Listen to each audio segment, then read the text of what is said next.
નમસ્કાર મિત્રો, મારુતિ નંદન એજ્યુકેશનમાં ફરી આપનું સ્વાગત છે। મિત્રો, આપણે સમાંતર જોડાણ એની આપણે વાત કરી દીધી, શ્રેણી જોડાણ એની પણ વાત કરી દીધી। આજે એક નવા ટોપિક એટલે કે વિદ્યુત પ્રવાહની તાપીય અસર એની વાત કરશું અને એના અનુરૂપ આપણે દાખલા લઈ જઈશું, બરોબર? તો વિદ્યુત પ્રવાહની તાપીય અસર ટાઇટલમાં શું લખેલું? ટાઇટલ થોડુંક વાંચીએ આપણે। વિદ્યુત પ્રવાહની तापीय असर। तापीय शब्द परथी खबर पड़े, ताप એટલે એક જાતની ગરમી, તાપ એટલે એક જાતની ગરમી, પણ ક્યાંની ગરમી સમજીએ, ધ્યાન આપજો।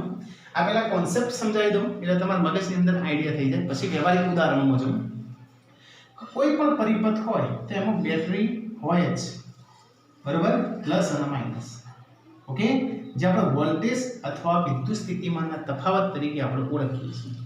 अब बैटरी નું કામ શું છે? હવે ખરેખર આપણે થિયરી સમજીએ કે બેટરી નું કામ શું પરિપથની અંદર। તો બેટરી શું કરશે? તો બેટરી આ પરિપથની અંદર તમે આ વાહક તાર જોડ્યો હશે અને વાહક તાર સાથે કોઈ અવરોધ જોડ્યો હશે, બરોબર? ઓકે, તો અંદર કરંટ પસાર થાય અને કરંટનું નિર્માણ તમારે જાણવું હોય તો એ મીટર જોડી દેવાનું, એવું આપણે જાણીએ છીએ, બરોબર? એટલે કે આ વાહક તારમાંથી ઇલેક્ટ્રોન પસાર થાય છે। એક સ્ટેપ પાછળ આવીએ આપણે। ઇલેક્ટ્રોન વાહકમાં ક્યારે પસાર થાય? આ ચેપ્ટરની શરૂઆત। વાહકમાં ઇલેક્ટ્રોન ક્યારે પસાર થાય? તો ઇલેક્ટ્રોન ક્યારે ગતિ કરે અથવા વિદ્યુત પ્રવાહનું નિર્માણ ક્યારે થાય? આયનું નિર્માણ ક્યારે થાય? તો વિદ્યુત પ્રવાહ ક્યારે નિર્માણ પામશે? તો ઇલેક્ટ્રોન બધા એક જ દિશામાં ગતિ કરશે ને ત્યારે। આવું આપણે શરૂઆતમાં ભણી ગયા છીએ। વિદ્યુત પ્રવાહ નું નિર્માણ ક્યારે થાય? તો વાહકની અંદર ઇલેક્ટ્રોન એક જ દિશામાં ગતિ કરે તો વાયરની અંદર કરંટનું નિર્માણ થાય। તો બેટરી જેવી જોડીએ છીએ તરત વાહકની અંદર ઇલેક્ટ્રોન પસાર થઈ જાય, બરોબર? એટલે કે ઇલેક્ટ્રોનની ગતિ સ્ટાર્ટ થઈ જાય, એટલે ઇલેક્ટ્રોન આ દિશામાં જાય, કારણ કે આ તો રૈવાજિક વિદ્યુત પ્રવાહની દિશા છે। રૈવાજિક વિદ્યુત પ્રવાહની દિશા અને ઇલેક્ટ્રોનની દિશા પરસ્પર વિરુદ્ધ હોય, બરોબર? ઇલેક્ટ્રોન અહીંયા જશે, અહીંયા જશે, અહીંયા જશે, પછી આમ જશે, मतलब आ दिशा में इलेक्ट्रॉन जाए तो करंट आ दिशा में पसार थाय, एवं આપણે બેઝિક ફંડા જાણીએ છીએ, રાઈટ? હવે પ્રશ્ન એ થાય બેટરીનું કાર્ય શું? મારો પ્રશ્ન એ છે બેટરીનું કાર્ય શું? બેટરી શું કરશે? તો બેટરી જે છે એ બંને છેડા વચ્ચેના વિદ્યુત સ્થિતિમાનનો જે તફાવત છે ને તફાવત ઉત્પન્ન કરશે। આ એક છેડો પ્લસ અને આ બીજો છેડો માઈનસ। બેટરીનું કાર્ય શું છે? તો બેટરી એ વાહકના બંને છેડા વચ્ચે વિદ્યુત સ્થિતિમાનનો તફાવત ઉત્પન્ન કરશે। બેટરી જે છે, બીજા શબ્દોમાં કહું તો બેટરી આ ઇલેક્ટ્રોન ધક્કો મારશે। બેટરી જે છે ઇલેક્ટ્રોન સતત શું કરશે? ધક્કો મારશે। જો ભાઈ તમારે જવાનું છે આગળ આગળ, ખ્યાલ આવે છે? એટલે બેટરી ખુદ ઊર્જા આપશે, વિજ્ઞાનની ભાષામાં કહીએ તો તમારી ભાષામાં સમજાવું અને વિજ્ઞાનના શબ્દોમાં સમજાવું। બેટરીનું કાર્ય શું? તો બેટરી એ શું કરે છે? તો અમુક ઊર્જા સ્વરૂપે ઇલેક્ટ્રોનને ગતિ કરાવે છે। બેટરી જે છે એ ઇલેક્ટ્રોનને ગતિ કરાવે છે, એટલે બેટરી અમુક શક્તિ જે છે, અમુક ઊર્જા જે છે એ ઊર્જા ઇલેક્ટ્રોનની ગતિ માટે આપશે અને જરૂરી છે। કેમ? કારણ કે ઇલેક્ટ્રોન ગતિ કરશે તો જ વિદ્યુત પ્રવાહનું નિર્માણ થશે, ખ્યાલ આવ્યો? ઇલેક્ટ્રોન ગતિ કરશે એક જ દિશામાં તો કરંટ પસાર થશે, બાકી થાય નહીં। તો બેટરી જે છે એ પોતાની જે ઊર્જા છે એ ઊર્જા સતત ઇલેક્ટ્રોનને આપ કરશે, એ ભાગ નંબર 1, બરાબર? જેના કારણે એ ઇલેક્ટ્રોન જે છે એ અવરોધ, હવે આમાં કદાચ ખબર નહીં પડતી હોય અવરોધ, પણ તમારી ભાષામાં સમજાવો તો અવરોધની જગ્યાએ આપણે પંખો લગાવી દઈએ, પંખો જોડ્યો છે। ચલો આ સાદી ભાષામાં સમજાવો, શું જોડ્યું છે આપણે? પંખો। પંખાને 3 કે 4 પોખિયા હોય, બરોબર? એ આપણા માટે અવરોધ થઈ ગયો। હવે વ્યવસ્થિત ખબર પડશે તમને। તો આ ઇલેક્ટ્રોન સતત ગતિ કરશે જેના કારણે આ યંત્ર ફરશે, અને યંત્ર ફરશે એટલે ઊર્જા ક્યાં વપરાણી? વિદ્યુત સ્થિતિમાનનો જે તફાવત કહીએ છીએ, બેટરીએ જે ઊર્જા આપી ઇલેક્ટ્રોનને એ ઊર્જા નંબર 1, પહેલો પોઈન્ટ, યંત્ર ફેરવવામાં વપરાણી। કોઈ પણ વસ્તુ સાથે જોડેલું હોય, કેવા પ્રકારનો અવરોધ જોડ્યો છે એના પર ડિપેન્ડ કરે, એટલે યાંત્રિક ઊર્જામાં ટ્રાન્સફર થઈ ગઈ। આપણી જે ઊર્જા હતી, બેટરીની જે ઊર્જા હતી એ બેટરીએ કોને આપી? ઇલેક્ટ્રોનને આપી, જેના કારણે ઇલેક્ટ્રોન ગતિ કરવા માંડ્યા અને એ ઇલેક્ટ્રોનની અસરના કારણે યંત્ર ફરવા માંડ્યું, એટલે યાંત્રિક ઊર્જામાં થોડો ભાગ આપણો વપરાનો બેટરીનો, અને બેટરીનો બીજો ભાગ ક્યાં વપરાશે? તો તમે જોજો કલાક 2 કલાક પંખો ફરશે ને પછી સ્વિચ બંધ કરી દો અને પંખાને અડજો ખાલી, तो थोड़ो पंखो गरम लागशे। आवो अनुभव करेलो तो थोड़ो पंखो केवो लागशे? गरम लागशे। એટલે બીજી ઊર્જા ક્યાં વપરાશે? તો બેટરી બીજી ઊર્જા શું કરશે? તો જે તે યંત્રને ગરમ કરવામાં વાપરશે। આ બીજા નંબરનો પોઈન્ટ, બરોબર?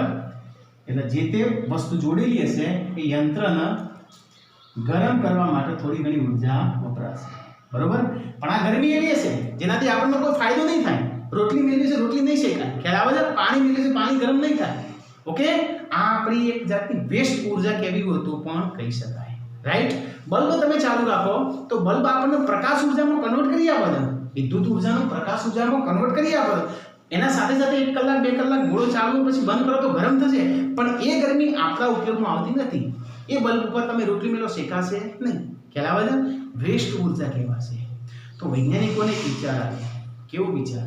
કે વેસ્ટ ઊર્જા ઉત્પન્ન થાય છે તો આપણને ખબર પડી ગઈ, તો શું આપણે આવા અવરોધ જોડ કરીએ તો આ પંખો છે એની જગ્યાએ સતત અવરોધ જોડીએ, 1 2 3 4, બરોબર? અવરોધ જોડશું તો શું થશે? તો આની જે ઊર્જા મળે છે એ ઊર્જા બધામાં ગરમ થશે। આ અવરોધોમાંથી શું થશે? ગરમ થશે, ગરમી જ ઉત્પન્ન કરશે, અને ગરમી ઉત્પન્ન કરે એટલે એક સાધન બની જાય। એવું આપણે બહારથી સાધન રાખી દઈએ, માનો કે ઇસ્ત્રી, તો ઇસ્ત્રીની અંદર ખોલીને જુઓ તો બધા અવરોધ જ જોડેલા હશે। ઇસ્ત્રીની અંદર તમે ખોલીને જુઓ તો બધા શું જોડેલા છે? અવરોધ। કેમ? હાથે કરીને અવરોધ જોડેલા છે કે જેથી ઇલેક્ટ્રોનની જે ગતિ આવે છે, ઇલેક્ટ્રોનનો પ્રવાહ આવે છે, એ અવરોધમાંથી શું કરશે? ઉષ્મા ઉત્પન્ન કરશે। ઉષ્મા ઉત્પન્ન કરશે એટલે સપાટી ગરમ થશે, અને સપાટી ગરમ થશે તો આ સાધનથી આપણે ઉપયોગમાં લઈ શકશું।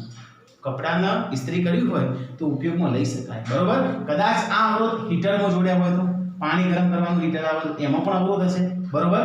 તો કરંટ આવે તો એમાંથી અવરોધ આવે તો અવરોધના કારણે શું થશે? ગરમી ઉત્પન્ન થશે, અને એ ગરમી તમારા પાણી ભરેલી ડોલ પણ ગરમ કરી આપશે। મગજમાં ઉતર્યું? અવરોધમાંથી જ્યારે ઇલેક્ટ્રોન પસાર થાય તો ગરમી ઉત્પન્ન થાય। તો જાણી જોઈને અમુક એવા વ્યવહારમાં સાધન બનેલા છે, વ્યવહારમાં આવું છું, એવા સાધન બનેલા છે જેમાંથી આપણને ઉષ્મા ઉત્પન્ન થાય, ઉષ્મા મળે છે, અને ઉષ્માનો આપણે ઉપયોગ કરી પણ શકીએ છીએ। ગોળાની અંદર ઉત્પન્ન થયેલી જે ઉષ્મા છે એ ઉષ્માનો ઉપયોગ નહીં કરી શકતા। ગોળો 2 કલાક ચાલુ હોય પછી બંધ કરો તો તે ગરમ થાય, એ ગરમી આપણા કોઈ કોમમાં આવતી નથી, બરોબર? પણ હીટર જે સ્વિચ ચાલુ કરો ને હીટર મેળ દીધું હોય તો હીટર આપણને શું કરશે? પાણી ગરમ કરી આપશે। ઇસ્ત્રી શું કરશે? ઇસ્ત્રી કરી આપશે, મતલબ કપડાનું ઇસ્ત્રી કરી આપશે, રાઈટ? તો એવા વ્યવહારમાં સાધન શોધાયેલા છે જે આપણને ઉષ્મા સ્વરૂપે મદદરૂપ થશે, બરોબર? અને આ ઉષ્મા સ્વરૂપે આપણને મદદરૂપ થાય એ વિદ્યુત પ્રવાહની તાપી અસર કહેવાય। આ અસર કોની છે? કરંટની તાપી અસર। કરંટનું કન્વર્ટેશન શેમાં થઈ ગયું છે? ઉષ્મા। બીજા શબ્દોમાં કહીએ તો, બરોબર? વિદ્યુત પ્રવાહની તાપી અસર। ટાઇટલ સમજાઈ ગયું? ઓકે, ચલો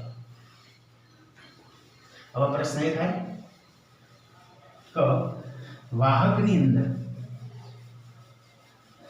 વિદ્યુત પ્રવાહની તાપી અસરમાં V વોલ્ટની માનો કે બેટરી હોય, ઓકે? એ V વોલ્ટની બેટરીમાં I જેટલો વિદ્યુત પ્રવાહ પસાર થતો હોય, R એનો અવરોધ જોડેલો હોય, રાઈટ? એ વાયરની અંદર E જેટલો Q જેટલો વિદ્યુત ભાર પસાર થતો હોય, વિદ્યુત ભારને આપણે ઓળખીએ સારી રીતે, અને કેટલો સમય સુધી પસાર થતો આપણે સ્વીકારીએ T સમય સુધી પસાર થતો હોય, તો ઊર્જા જે હાલશે, ઊર્જા કેટલી હાલતો હશે? ઊર્જાને આપણે P વડે દર્શાવીએ।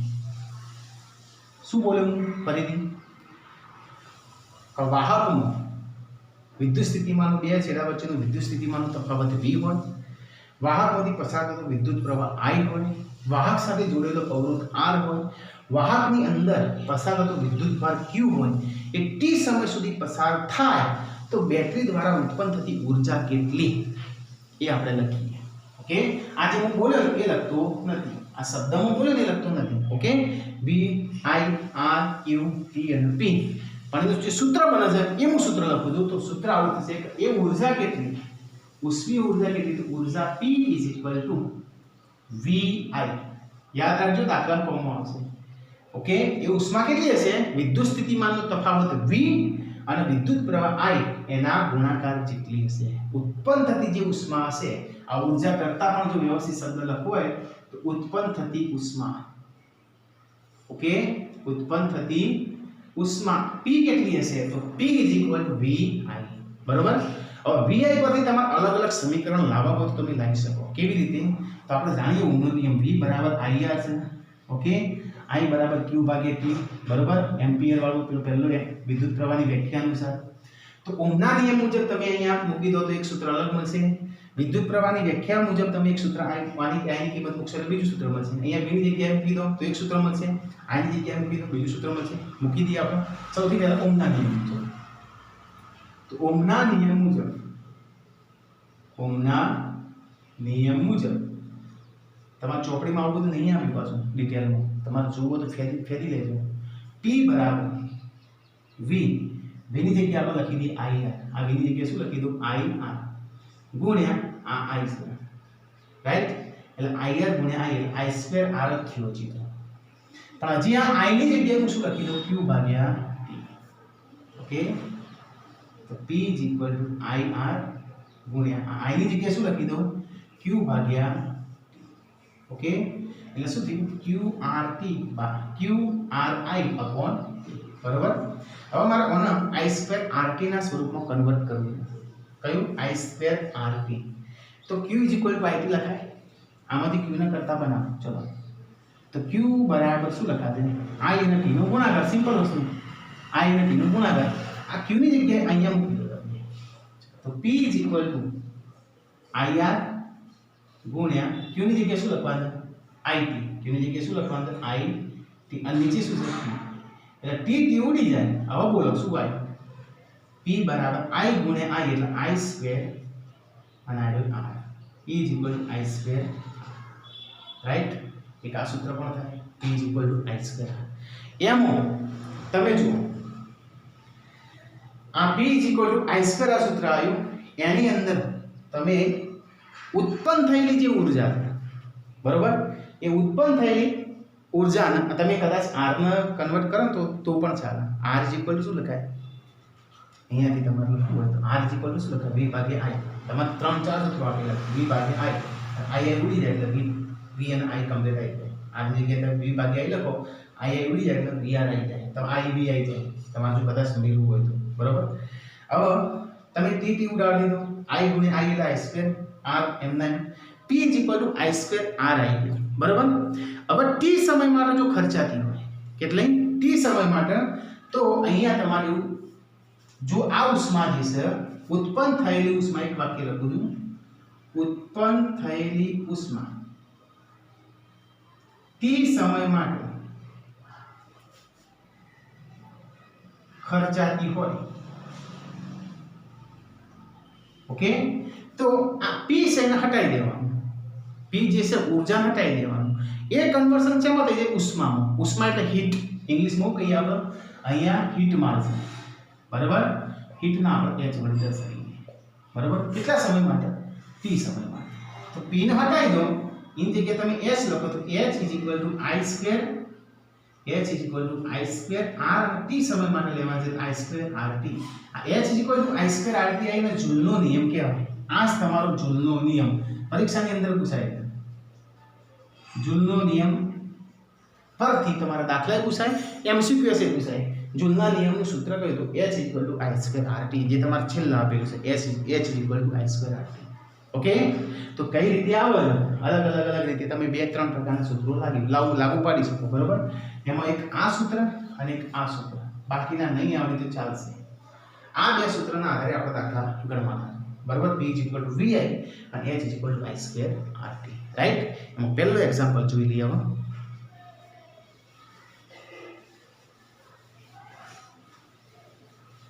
યાદ રાખજો, p is equal to vi અને h is equal to I square rt. માં h નો શું કહેવાશે? ઉષ્મા અથવા ઊર્જા, બરોબર. તમારે પહેલું એક્ઝામ્પલ આપેલું છે, એ પહેલા એક્ઝામ્પલની આપણે રકમ લખીએ તો શું લખીએ? ઉદાહરણ 12.10 ની અંદર એક વિદ્યુત ઇસ્ત્રી મહત્તમ દરથી ગરમ થાય છે. હું વાંચું છું, એક તમારે ચોપડી ખુલ્લી રાખવાની છે એટલે એમાંથી જે અગત્યના પોઈન્ટ શું એ હું લખી દઈએ.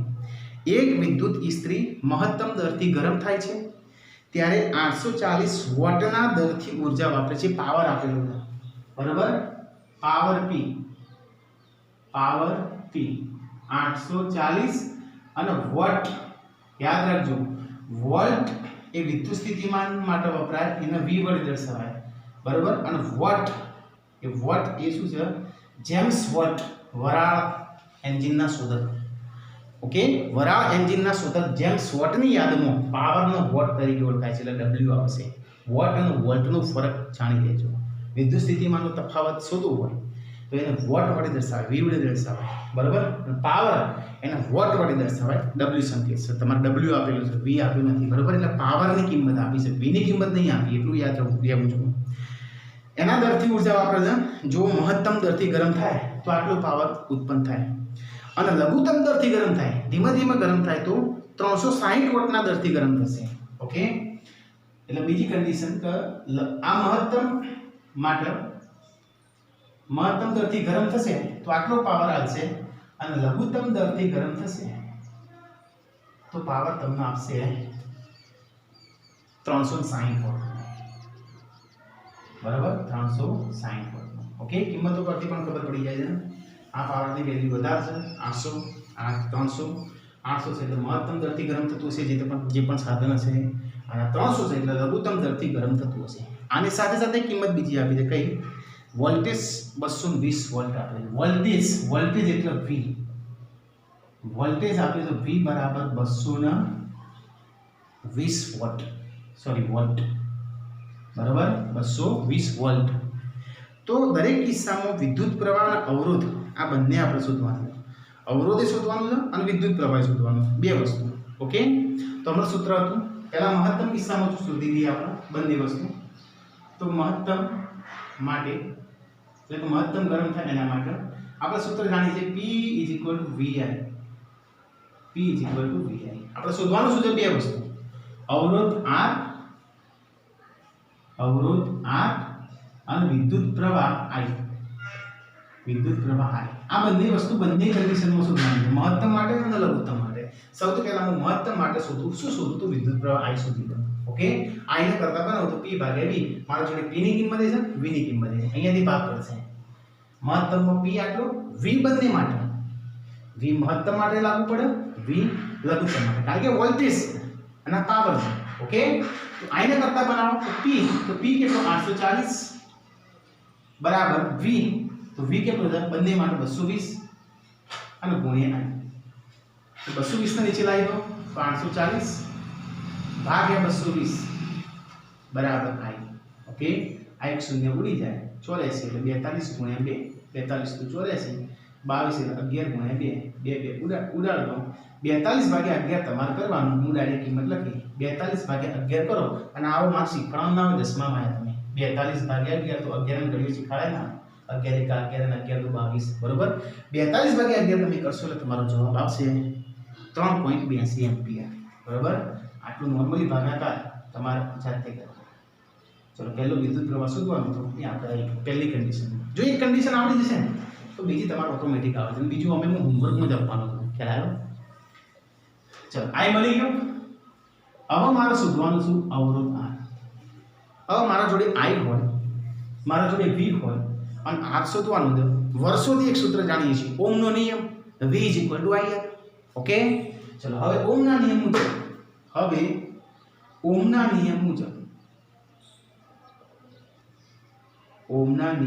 ઓમનું સૂત્ર કયું છે V = IR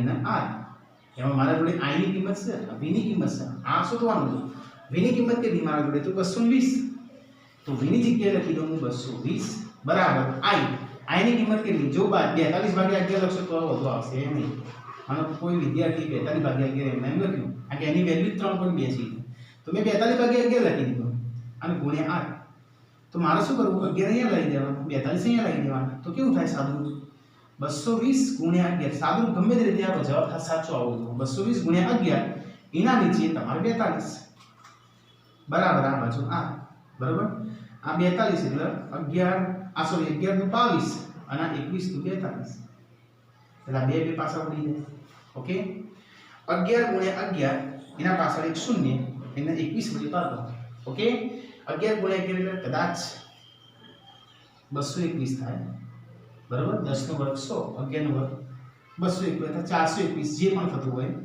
11 ગુણ્યા 11 કરી જોઈએ 221 થાય કેટલું થાય 0 11 1 1 ને 2 121 બરોબર 1 1 ને 2 ને તો 11 ગુણ્યા 11 એટલે 121 એના પાછળ એક શૂન્ય એના આપણે 21 વડે ભાગવાના કોઈ 21 ઉડાડવાના બરોબર તો 121 ને પાછળ એક શૂન્ય અને 21 વડે તમે ભાગો 21 નો ગુણાકાર ના આવડતો સોરી ઘડિયો ના આવડતો હોય તો 21 ગુણ્યા 1 કરજો 21 ગુણ્યા 2 કરજો 21 ગુણ્યા 3 કરજો એમ કરીને આ ભાગાકાર લાવશો તો તમારો જવાબ આવશે 57.60 આ તમારો 57.60 ઓમ પેલાનો એમ્પિયર ઓમ ઓકે તો આ રીતે તમારા દાખલો બને મહત્તમ માટે સેમ ટુ સેમ તમારે લઘુત્તમ માટે ગણવાનું લઘુત્તમ માટે તમારે I શોધવાનું છે અને R શોધવાનું છે આની આ જ રીત ફરક એટલો P ની કિંમત અહીંયા 340 હતી અહીંયા P ની કિંમત 360 આટલો ખાલી ફરક ઓકે નેક્સ્ટ દાખલો બીજા નંબર એક વખત નજર ફેરવી તો ફેરવી દો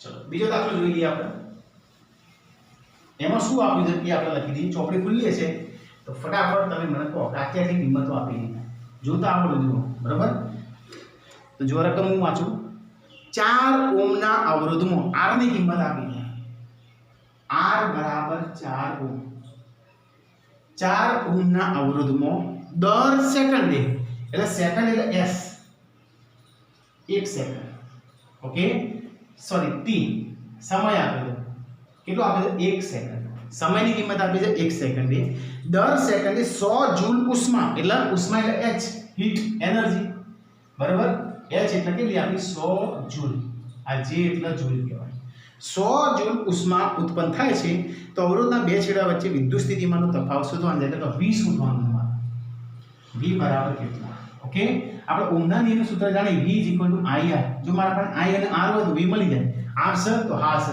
રાઈટ I છે ના I નથી પણ બાકીના બીજા બધા ઘટકો શું મારે જોડે ઓકે તો જૂલના નિયમ મુજબ જૂલના નિયમનું સૂત્ર કયું તો બેલ લખાયું મેં જૂલના નિયમ મુજબ એનું સૂત્ર આવું હતું ભાઈ h I2RT જો ખબર હોય તો h I2RT કિંમતો મુકાઈ દો h આપેલું છે રાઈટ I આપણે શોધવાનું છે r આપેલું છે t આપેલું છે વાત પૂરી I મળી જાય ઓમ મેલ દો ચલો h ની કિંમત કેટલી 100 h ની જગ્યાએ 100 બરાબર I2 શોધવાનું છે એટલે I2 એમ r ની કિંમત કેટલી તો 4 ગુણ્યા t ની કિંમત 10 સેકન્ડ એટલે 1 સેકન્ડ રાઈટ 4 * 4 આ 4 ને અહીંયા લાવી દો તો 100 ભાગ્યા 4 થાય બરાબર I2 ઓકે 25 ચોક 100 થાય 25 ગુણ્યા 4 એટલે 100 માં 4 4 ઉડી જાય તો I નો વર્ગ બરાબર 25 I નો વર્ગ બરાબર કેટલો આવ્યો 25 તો 25 એટલે 5 કહેવાય ને વર્ગમૂળ હવે ગણિત આવી ગયું I નો વર્ગ બરાબર 25 એટલે 5 નો વર્ગ ઓકે તો 5 એમ્પિયર ખબર પડી ગઈ I2 બરાબર 25 તો I2 બરાબર 5 નો વર્ગ કહેવાય વર્ગ ઉડાડ દો I બરાબર 5 આવે હવે મારા જોડે I છે મારા જોડે R તો ઓલરેડી આવતું જ તો મારે v શોધવાનું છે તો વિદ્યુત સ્થિતિમાનનો તફાવત v હવે વિદ્યુત સ્થિતિમાનનો તફાવત v બરાબર IR એટલે I ની કિંમત કેટલી 5 અને R ની કિંમત કેટલી 4 4 × 20 વોલ્ટ વિદ્યુત સ્થિતિમાનનો તફાવત ઓકે આવા સિમ્પલ દાખલા વિદ્યાર્થીઓ છોડી દેતા હોય ઓકે તમારે એક દાખલો હોમવર્કમાં ગણવાનો છે મહત્તમ માટે મેં ગણ્યું લઘુત્તમ માટે તમારે ગણવાનું છે બરાબર આજે આટલા સુધી રાખીએ